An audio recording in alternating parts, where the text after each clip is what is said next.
Hola amigos, ¿cómo están? Yo soy Santiago. Hoy vamos a aprender a desarrollar el Simple Past o pasado simple en el inglés para la forma afirmativa, negativa e interrogativa.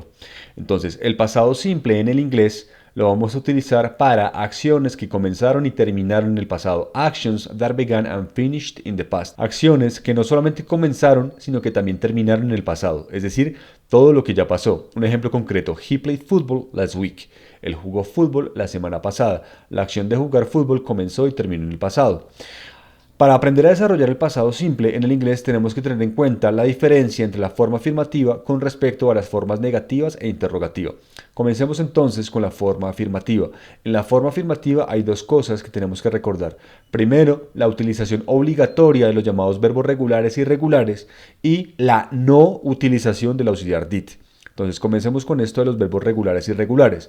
Lo de los verbos regulares y irregulares esencialmente es que hay unos verbos, que son los llamados verbos regulares, que al escribirlos en la afirmación del pasado simple, para ponerlos en pasado simple hay que ponerle una ed. Entonces se pone el verbo en la forma infinitiva y se le suma una ed.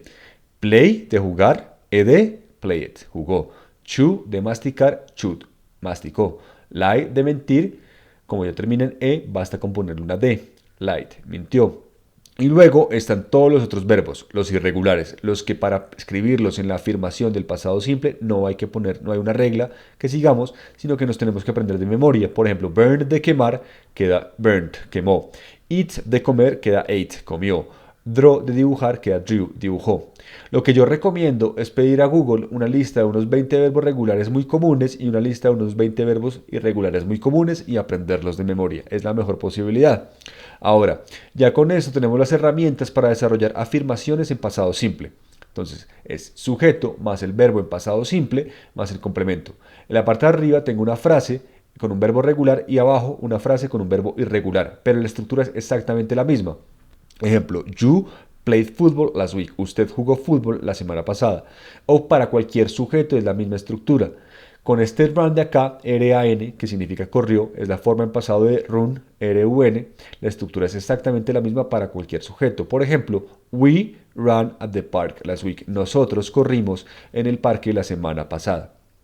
Ahora, para las formas negativas e interrogativas, las cosas van a cambiar. Primero, ya no vamos a utilizar el cuento de los verbos regulares y irregulares. No lo vamos a utilizar. Adicionalmente, debemos dejar el verbo en la forma infinitiva. Es decir, en la forma básica sin ningún tipo de conjugación. Y la razón por la cual se hace esto es porque el peso del pasado lo lleva el auxiliar did, que es de uso obligatorio.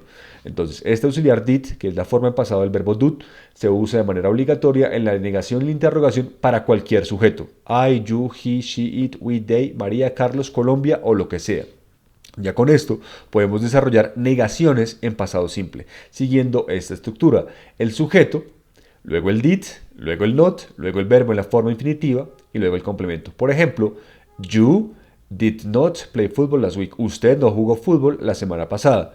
Notemos cómo se respetó la estructura. Sujeto, you, luego el did, luego el not, luego el verbo en la forma infinitiva, play, ya no va con la ed porque el peso de la conjugación fue sobre el did y terminamos con el complemento. Football last week. El did y el not se pueden contraer a didn't y quedaría también muy bien. Y ya para terminar, ¿cómo hacemos interrogaciones en pasado simple? Es sencillo, ya no comenzamos por el sujeto, sino por el did. Luego ponemos el sujeto, luego el verbo en la forma infinitiva y terminamos con el complemento y el signo de interrogación cerrado. Por ejemplo, did he play football last week? ¿Jugó el fútbol la semana pasada? Notemos que la estructura se respetó. Comenzó con el did, luego el sujeto, luego el verbo en la forma infinitiva. ¿Por qué? Porque como ya habíamos dicho, el peso de la conjugación en pasado lo lleva el did y terminamos con el complemento. Football last week. Ahora pues te invito a que en la sección de comentarios desarrolles tus propias afirmaciones, negaciones e interrogaciones en pasado simple siguiendo la estructura que te acabamos de mostrar. Buena suerte. Es así como llegamos al final de esta lección. Si te gustó, dale like y suscríbete. Todas las semanas estoy subiendo nuevas lecciones. El canal del Maestro Santiago tiene como misión proveer lecciones de inglés gratuitas a toda la comunidad hispanohablante. Puedes colaborarnos a través de nuestra página en Patreon. El link se encuentra en la descripción del video.